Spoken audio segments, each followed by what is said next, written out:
पिछले दिनों एक खबर आई कि 1659 में शिवाजी ने जो छोटा सा हथियार इस्तेमाल किया था अफजल खां से लड़ाई में, उसे नवंबर में लंदन से भारत वापस लाया जाएगा। क्या था वो हथियार और क्यों उसको लाया जा रहा है?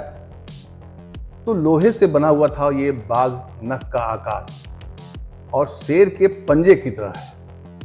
इस हथियार का इस्तेमाल शिवाजी ने बीजापुर सल्तनत के जनरल अफजल खां को मारने के लिए किया था। हालांकि ये हथियार इस समय लंदन के विक्टोरिया एंड अल्बर्ट म्यूजियम में रखा हुआ है और भारत आने पर इसको मुंबई के छत्रपति शिवाजी महाराज वास्तु संग्रहालय में रखा जाएगा। जो लंदन में रखा गया है जिस म्यूजियम में, उस म्यूजियम के दस्तावेज में जो उसके बारे में लिखा हुआ है कि ये हथियार ईस्ट इंडिया कंपनी के जो उस वक्त के अफसर थे जेम्स ग्रांट डफ, उनको मराठों के पेशवा के प्रधानमंत्री ने गिफ्ट में दिया था। आइए आज आपको हम बताते हैं अफजल खान और शिवाजी महाराज की वो स्टोरी जिससे ये बाघ नख का हथियार की कहानी जुड़ी हुई है, जो बहुत कम लोग जानते हैं। ये कहानी इसलिए इंपॉर्टेंट है क्योंकि इतिहास में इसका छोटा सा जिक्र है। आज आपको पूरा डिटेल बताते हैं। अफजल खां का असली नाम अब्दुल्ला भटारी था। वो लंबे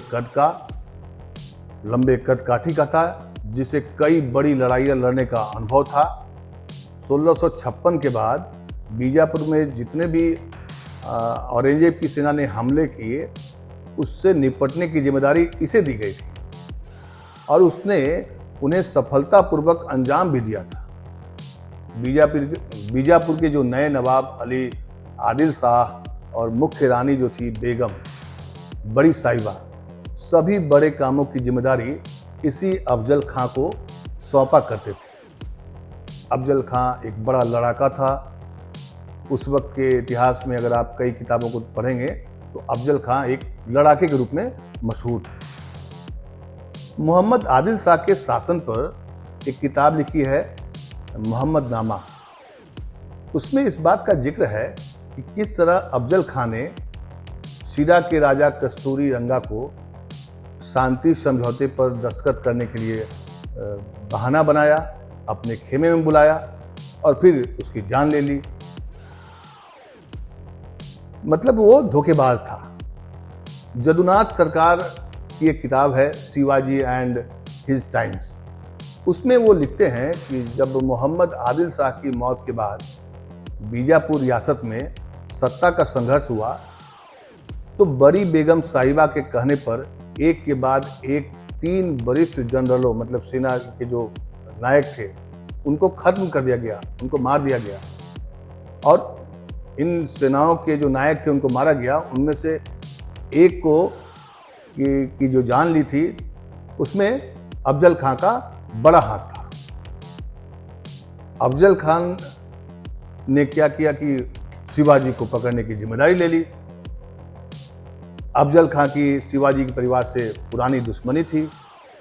दरअसल शुरू में शिवाजी के पिता शाहजी राजे भोसले और अफजल खां बीजापुर सल्तनत के लिए काम किया करते थे। मतलब कि बीजापुर सल्तनत के लिए दोनों लोग काम करते थे। बाद में दोनों में अनबन हो गई थी और अफजल खां ने 1648 में देशद्रोह के आरोप में शिवाजी के पिता शाहजी को जंजीरों में जकड़कर बीजापुर लाया था। इससे दोनों परिवारों में अनबन हो गई थी। शिवाजी और उनकी मां जीजाबाई का स्पष्ट मानना था कि 1654 में शिवाजी के बड़े भाई संभाजी की जो जान चली गई, उसमें भी अफजल खां का बहुत बड़ा हाथ था। शिवाजी के मन में अफजल खां की छवि एक ऐसे शख्स की थी जिसने उनके पिता के साथ बहुत बुरा सलूक किया था और उनके भाई को मारने में भी उसका हाथ था। तो ये दोनों की लड़ाई में दोस्ती का नाटक का जिक्र आता है। जब बीजापुर में शिवाजी की गतिविधियां बढ़ गई तो बड़ी बेगम साहिबा थी, अपने पूरे दरबार में सभी दरबारियों को इकट्ठा किया और दरबारियों से पूछा कि कोई ऐसा शख्स है जो शिवाजी को पकड़ सकता है, उनको मार सकता है, उनको पकड़ कर यहाँ ला सकता है। तो सबसे पहले अफजल खान ने हाथ उठाया कि मैं उसको लाऊंगा, मैं उसको पकड़ूंगा और इस भरी सभा में लाऊंगा उसको पिंजरे में कैद करके। डेनिस किनकेड एक अंग्रेज हैं, अपनी किताब शिवाजी द ग्रैंड रेबल में लिखते हैं कि पूरा दरबार खुला हुआ था। उसमें अफजल खान ने ऐलान किया कि वो शिवाजी को बंदी बनाकर लाएगा और उसे चूहे की तरह एक पिंजरे में बंद कर इसी बीजापुर सल्तनत की राजधानी में लाएगा ताकि यहाँ के लोग उसका मजाक उड़ा सकें। शिवाजी एक क्रांतिकारी थे, वो लड़ रहे थे। हालांकि निजी तौर पर शिवाजी को पकड़ने के बारे में अफजल खान इतना आश्वस्त नहीं था, तो बड़ी बेगम साहिबा ने उसे सलाह दी कि तुम शिवाजी से दोस्ती का झूठा नाटक करो, क्योंकि दोनों परिवार में पहले से दोस्ती थी, दोनों परिवार एक दूसरे को जानते थे। तो दोस्ती का नाटक कर उन्हें पकड़ के ले आओ। लेकिन उधर अफजल खान जो ऐसा लड़ाका था, ऐसा सिपाही था जिसका जुल्म काफी बढ़ गया। अफजल खान ने जब शिवाजी को पकड़ने के अभियान की शुरुआत 1659 में की तो अपने साथ 10,000 सैनिकों को लेकर निकल गया। सबसे पहले वो लेफ्ट साइड में बढ़ा, बीजापुर सल्तनत के लेफ्ट साइड में जो था वहां वो पहले शासन कर चुका था, इसलिए उसने एक सैनिकों की टुकड़ी बनाई जिसमें 10,000 सैनिक शामिल हुए। रास्ते में उसने पंढरपुर के कई मंदिरों को जबरदस्त नुकसान पहुंचाया। वहां के व्यापारियों, पुजारियों और किसानों से कहा कि वो उसकी सेना का खर्चा उठाए, जो करीब 2.5 लाख रुपए महीने को होता था। नहीं दोगे तो आपकी जान ले लो। जदुनाथ सरकार ने अपनी किताब में साफ साफ लिखा है कि अफजल खान ने पलटन के देशमुख बाजाजी नायक निम्बालकर को धमकी दी कि अगर उन्होंने उसे 2 लाख रुपए की फिरौती नहीं दी तो वो उनको हाथी से कुचलवा देगा। निम्बालकर ने 2 लाख रुपए देकर इसी तरह अपनी जान छुड़ाई। शिवाजी को इसकी बात की जानकारी हुई और शिवाजी को इस बात का अंदाजा था कि अफजल खान भड़काने वाली कार्रवाई का उद्देश्य जो है उसका अपने गढ़ वो भड़काएगा ताकि आप गढ़ से बाहर निकलिए, और बाहर निकलेंगे शिवाजी तो उनको पकड़ लेगा। लेकिन शिवाजी अफजल खान के झांसे में नहीं आए। उधर अफजल खान ने लोहे का पिंजरा जो है बनवाना शुरू कर दिया। किसके लिए? शिवाजी को पकड़ने के लिए।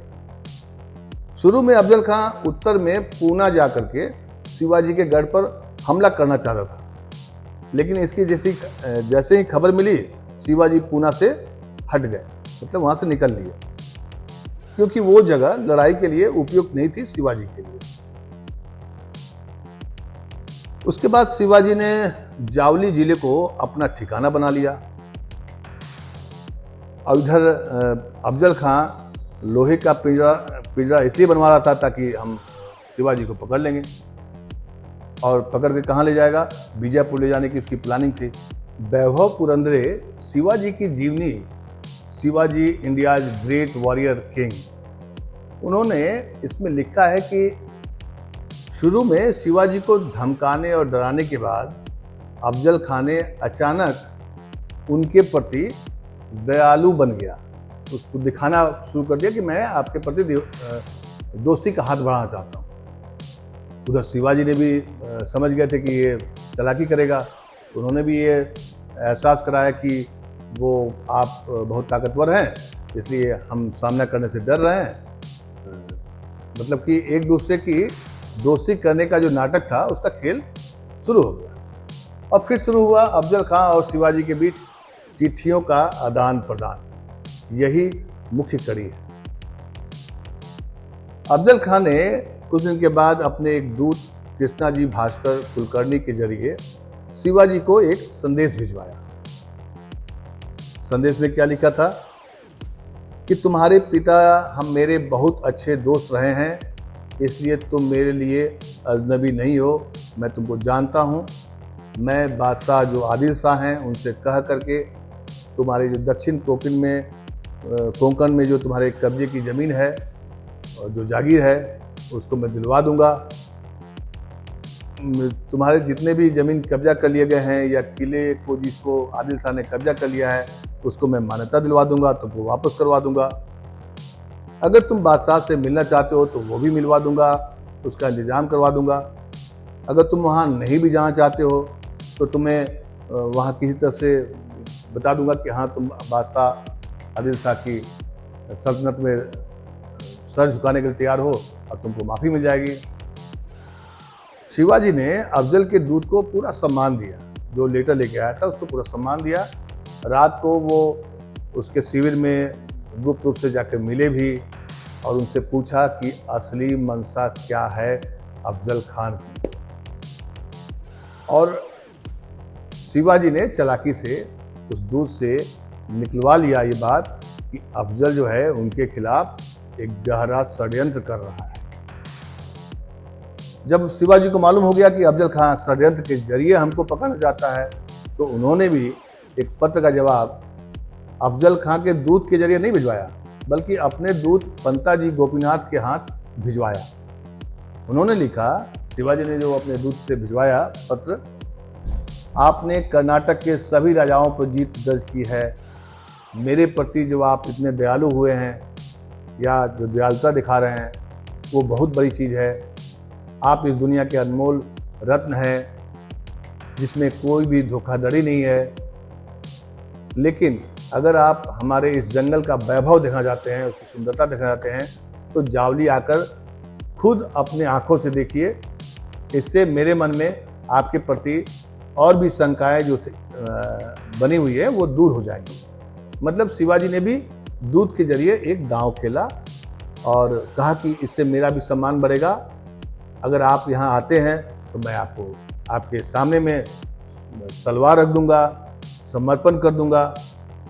और इसी तरह से शिवाजी और अफजल खां की मुलाकात का डेट फिक्स हुआ, मुलाकात तय हो गई। शिवाजी ने जो कूटनीतिक पत्र भेजा था उसका ऐसा असर हुआ कि अफजल खां न सिर्फ जावली जाने के लिए तैयार हो गया, बल्कि उसने प्रतापगढ़ किले के नीचे एक पहाड़ी पर शिवाजी से मिलने के लिए हाँ कर दिया।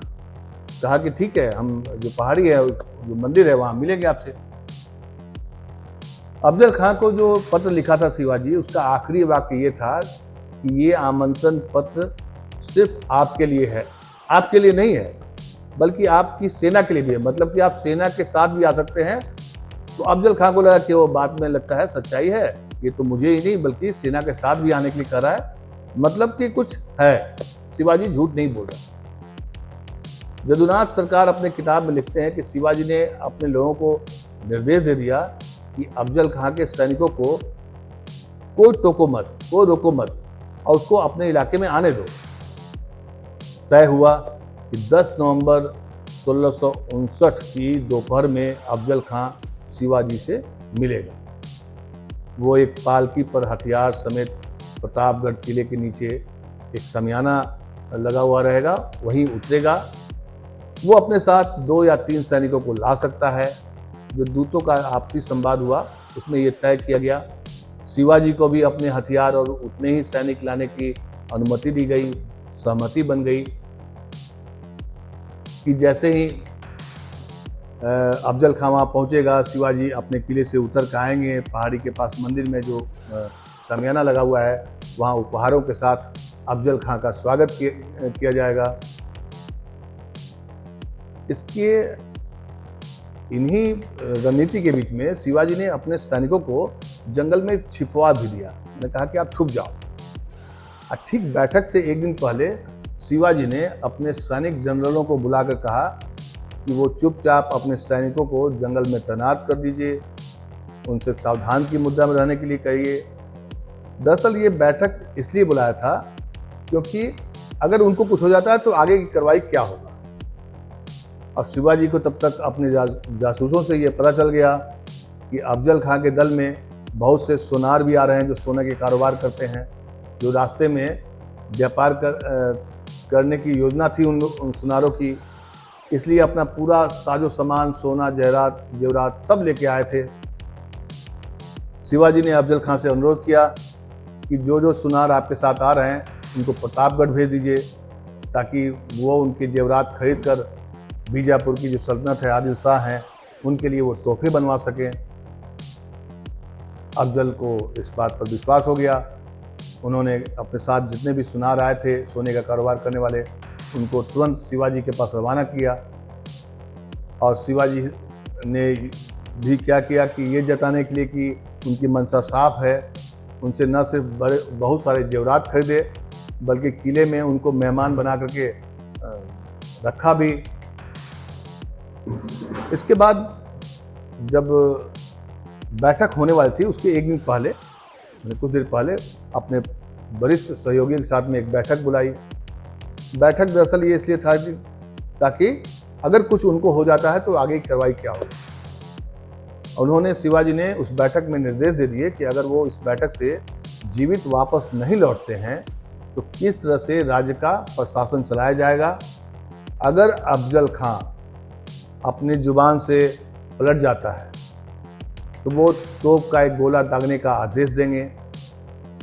उसे सुनते ही शिवाजी के सैनिक अफजल खां के सैनिकों पर टूट जाएंगे। मतलब अगर धोखेबाजी हुई तो क्या क्या प्लानिंग है करनी थी, शिवाजी ने पहले कर ली। उसके बाद अफजल खां पहुंच गए। अफजल खान अपने 3 सैनिकों के साथ शिवाजी से मिलने के लिए पहुंच गया। वो तारीख थी 10 नवंबर 1659। सुबह प्रतापगढ़ का किला था, उसके प्रांगण में एक शामियाना लगाया गया था और शामियाना बहुत बेहतरीन तरीके से सजाया गया, छत बनाया गया, जो फर्श पर जो कीमती कालीनें बिछाई गई ताकि लगे कि हाँ मेहमान नवाजी में कोई कसर नहीं छोड़ी गई। शिवाजी और अफजल अपने साथ 3 सहयोगी के साथ में मिलने पहुंचते हैं। उसके पहले शिवाजी क्या करते हैं कि सूर्य देवता को प्रणाम करते हैं और भवानी देवी की पूजा की उन्होंने, और तब जाकर अपने आप को इस मुलाकात के लिए तैयार किया। दिन का भोजन किया। उसके बाद उन्होंने एक सफ़ेद रंग की पोशाक पहन ली। उसके पोशाक के नीचे उन्होंने लोहे का जीरह बख्तर पहना। अपने सिर की रक्षा के लिए उन्होंने अपनी कढ़ी हुई जो पगड़ी थी उसके नीचे एक लोहे की टोपी पहन ली, ऐसे जो बैठ जाता है। दाहिनी आस्तीन में उन्होंने एक हथियार बिछुआ रखा। अपने बाएं हाथ में उन्होंने लोहे का शेर के पंजे की शक्ल का एक बाघ नख, जिसको लाने की बात चल रही है, इस तरह का पकड़ लिया कि उस पर किसी की नज़र नहीं पकड़ सके। मैंने बाघ नख का ही मेन खेल रहा। उसके बाद उन्होंने अपने 2 विश्वस्त सहयोगी जीवा महाला और संभाजी कावजी के साथ मिलने चले गए। जीवाजी वो थे जिनको तलवार चलाने में महारत हासिल थी। दोनों के पास एक पट्टा, बिना मोड़ी हुई तलवार जो होता है, और फिरंग, विदेश में बनी तलवार, और ढाल, यही 2 शस्त्र थे। शिवाजी के एक दरबारी थे कृष्णाजी अनंत सभासद। उन्होंने मराठी में जो किताब लिखी है, तो शिवाजी की जीवनी का किताब का नाम है सभासद बखर। उसमें उन्होंने लिखा है कि जब अफजल शिवाजी से मिलने निकला तो उसके साथ करीब 1000 सैनिक थे। शिवाजी के दूत पंताजी गोपीनाथ ने अफजल खां के पास जाकर कहा कि इतने सैनिकों को अपने साथ ले जाना पहले से जो तय हुई थी शर्त, उसका तो उल्लंघन है। शिवाजी इतने सैनिकों को देखकर शायद आपसे मिलने नहीं आएंगे और किले में वापस चले जाएंगे, और हो सकता है कि ये मुलाकात कैंसिल हो जाए, मतलब नहीं हो पाए। अफजल को ये बात समझ में आ गई। अफजल खान ने अपने सैनिकों को रोक लिया। फिर भी अपने साथ सिर्फ 10 सैनिकों जो उसके बड़े विश्वस्त थे उनको साथ ले गया। लेकिन बैठक जहां मीटिंग पॉइंट था उसके कुछ दूर पहले ही अपने 10 सहयोगियों को खड़ा कर दिया। अपने साथ 3 सहयोगी को लेकर के वो आगे बढ़ा। जब शिवाजी शमियाने में घुसे मिलने के लिए अफजल खां से, तो वहां बने एक चबूतरे पर अफजल खां खड़ा हुआ था। जो अंग्रेज लेखक हैं डेविस किनकेड, वो लिखते हैं कि अफजल खां ने शिवाजी को देखते ही जोर से बोला कि तुम तो एक साधारण जमींदार के लड़के थे, किस तरह तुम अभी राजकुमार की तरह अपने शमियाने को सजा रखे हो, मतलब कितने तुम अमीरी में जीवन जी रहे हो। तो शिवाजी ने कहा कि बड़े आराम से कहा कि ये गद्दे और कालीन जो आपको दिखाई पड़ रहे हैं वो सब आपके लिए, आपके आराम करने के लिए, इसलिए क्योंकि आप बीजापुर रियासत के प्रतिनिधि हैं, उनके स्वागत में बिछाई गई है। ये सब तैयारी जो है आपके स्वागत के लिए है, और ये सारा सामान बीजापुर के राजमहल चला जाएगा, भेजा जाएगा उसको। अफजल खां को ये बात सुन करके बहुत अच्छा लगा, तो उन्होंने मुस्कुराते हुए शिवाजी को गले लगाने के लिए अपनी बाहें फैला दी। शिवाजी अफजल खां से कद में छोटे थे, इतने छोटे थे कि ये कंधे तक ही उनका सर आता था। अफजल खां एक लड़ाका था, लंबा चौड़ा शरीर था, लंबे कदकाठी का था। जब शिवाजी और अफजल खां दोनों गले मिल रहे थे, तभी शिवाजी को लगा कि कुछ मामला गड़बड़ है। उन्होंने महसूस किया कि अफजल खां ने अपने बाएं हाथ से शिवाजी की गर्दन को अपनी बाहों में जकड़ लिया है। वो जकड़ ऐसा वैसा नहीं था, ये एक पहलवान की पकड़ थी, मतलब कि पकड़ा, जोर से पकड़ लिया। फिर उसने क्या किया, अपने दाहिने हाथ से खंजर निकाला और शिवाजी पर वार किया। लेकिन चूंकि शिवाजी अपने कपड़ों के नीचे जीरह बख्तर पहन रखा था लोहे वाला, इसलिए उस जो जख्मी किया उन पर कोई असर नहीं हुआ। अंग्रेज जो लेखक हैं किनकेड, वो किताब में लिखते हैं कि शिवाजी ने अफजल खां की पकड़ से निकलने की बहुत कोशिश की, लेकिन लड़ाका था, उसकी पकड़ मजबूत थी, बहुत निकलना मुश्किल हो रहा था। गर्दन को, शिवाजी की गर्दन को जकड़ लिया था। लेकिन तभी शिवाजी ने सांप की तरह, मतलब बहुत तेजी फुर्ती दिखाते हुए पहले अपनी बाह को आजाद कराया और फिर बाईं हथेली में जो बाघ नख था उससे अफजल खां की पीठ में घुसा दिया। फिर उन्होंने दाएं हाथ से बिछुए से अफजल के पेट पर वार किया। अफजल खां तिलमिला गया, दर्द हुआ, वो जख्मी हो गया। उसने चिल्ला कर बोला, अरे धोखा हो गया है, धोखा हो गया है, शिवाजी ने मुझ पर हमला कर दिया है, इसको तुरंत मार डालो। जो बाघ नख से जो हमला किया उसका वो काफी जख्मी कर दिया अफजल खां को। तो जैसे ही अफजल खां ने चिल्लाना शुरू किया कि इसको मार दो, जान मार दो, तो कुछ दूरी पर जो उनके सैनिक खड़े थे उनकी तरफ दौड़े। एक बंदा था, उसका नाम था सैयद बंदा। उसने अपनी तलवार से शिवाजी के सिर पर हमला किया, लेकिन शिवाजी की पगड़ी के अंदर में लोहे की टोपी जो थी वो उन्हें बचा लिया। तभी जीवा महाला ने अपनी तलवार निकाली, जो शिवाजी के सहायक थे, और सैयद के दाहिने हाथ पर हमला किया और उसको बेकार कर दिया। मराठी लेखक वैभव पुरंदरे भी लिखते हैं कि घायल जो अफजल खां घायल हो गया, तो उसके जो बॉडीगार्ड थे, जो सैनिक थे, उनको तुरंत उसको वहां से निकाला किसी तरह से, और पालकी, जिस पालकी से आया था उसको बैठा दिया उसमें और लेकर भागने लगा। तभी शिवाजी के लोगों ने उनका पीछा किया। सबसे पहले शंभूजी कावजी ने पालकी जो लेके जा रहा था, जो उठाया था, उसके पैरों पर वार किया तलवार से, पालकी नीचे गिर गया। उसके बाद अफजल खां का सिर धड़ाम से खत्म। वो शिवाजी के पास ले गए, उसका सिर जो था, मराठा सैनिकों ने एक एक करके अफजल के भतीजों रहीम खां, अब्दुल सईद और उसके मराठा हिंदू साथियों पीलाजी, शंकराजी मोहिते और कुलकर्णी को उसी समय खत्म कर दिया।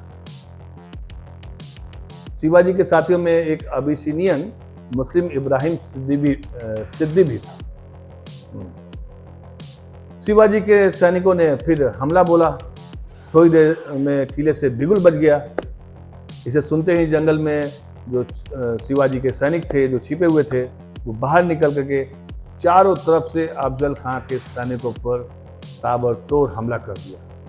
अफजल खां के सैनिक पर ये हमला चूंकि अचानक हुआ था, उनको उम्मीद नहीं थी, क्योंकि वो जाबाज माने जाने वाले अफजल खां के सैनिक थे, उनको उम्मीद ही नहीं थी। कुछ सैनिक तो तुरंत ही मैदान छोड़ दिया और कुछ सैनिक हालांकि मुकाबला किए, लेकिन वो चारों तरफ से घिर गए। और इस तरह से क्योंकि चारों तरफ जब घिर गए और उनको उस जगह के बारे में कोई आइडिया नहीं था, इसलिए जितने भी सैनिक आए थे अफजल खां की तरफ से, वो सारे के सारे हाथ खड़ा कर दिए। कुछ मारे गए, कुछ जख्मी हो गए, कुछ भाग गए। ये पूरी घटना जब हो गई तो उस पर रिपोर्ट एक तैयार हुई। अंग्रेज जो थे उनके पास एक रिपोर्ट गई, उसमें बताया गया है कि करीब 3000 सैनिक इस लड़ाई में मारे गए थे। जदुनाथ सरकार जो अपनी किताब में लिखते हैं कि इस लड़ाई में शिवाजी के सैनिकों के पास काफ़ी धन लगा, माने धन हाथ में लगा, माने वो उनको बहुत सा प्राप्ति हुई। उन्होंने 4000 घोड़े, 1200 ऊँट, 65 हाथी और 10 लाख रुपए नगद अफजल खां के सैनिकों से मिले, जो छोड़कर भाग गए। शिवाजी के सैनिकों ने ऐलान किया कि भैया अगर आप हथियार डालना चाहते हैं तो दांतों में घास का एक टुकड़ा दबा लीजिए, तभी आपकी जान बचेगी। जो नहीं दांत में घास का टुकड़ा नहीं डालेगा, उनकी जान बख्शी नहीं जाएगी। तो लड़ाई में जो भी सैनिक मारे गए या इधर से हताहत हुए या उधर से हताहत हुए, सबको, उनकी विधवाओं को शिवाजी ने पेंशन की घोषणा की। उधर जब अफजल खां की हार की खबर बीजापुर पहुंची तो पूरे राज्य में शोक छा गया। ये बड़ी बेगम साहिबा जो उनको मानती थी, अफजल खां को अपने आप को एक कमरे में बंद कर खाना पीना सब कुछ छोड़ दिया। अफजल खां और शिवाजी की ये जो लड़ाई की कहानी है, बड़ी ही दिलचस्प कहानी। इस लड़ाई की कहानी में छल कपट तो है ही, धोखेबाजी भी है, दोस्ती भी है, यारी भी है, लेकिन जाबाजी की मिसाल शिवाजी ने कैसे पेश की। और इस लड़ाई में बाघ के शक्ल का जो नग था, वो जो जिससे उन्होंने अफजल खान को की पीठ में भोंका था, वो बड़ा काम आया। और इतना काम आया कि अंग्रेज उसको देखने आए और उसको बाद में ईस्ट इंडिया कंपनी का राजपाट था, तो उनको मराठियों ने गिफ्ट दिया। अब गिफ्ट दिया कि वो ले गए, ये तो बात की बात है, ये भी एक इतिहास का विषय है। लेकिन वो हथियार जो है, छोटा सा हथियार, इतना इम्पोर्टेंट था कि इसको इंग्लैंड ले जाया गया और इंग्लैंड के म्यूजियम में रखा गया है। अब उसी बाघ नख वाला जो शक्ल का जो छोटा सा हथियार है, इतना सा हथियार है, उसको भारत वापस लाया जाना है। मतलब इस पूरी लड़ाई में उसका कितना बेहद अहम रोल था, उसको आप देखकर समझ सकते हैं। आपको ये स्टोरी कैसी लगी, अपनी राय जरूर दीजिए।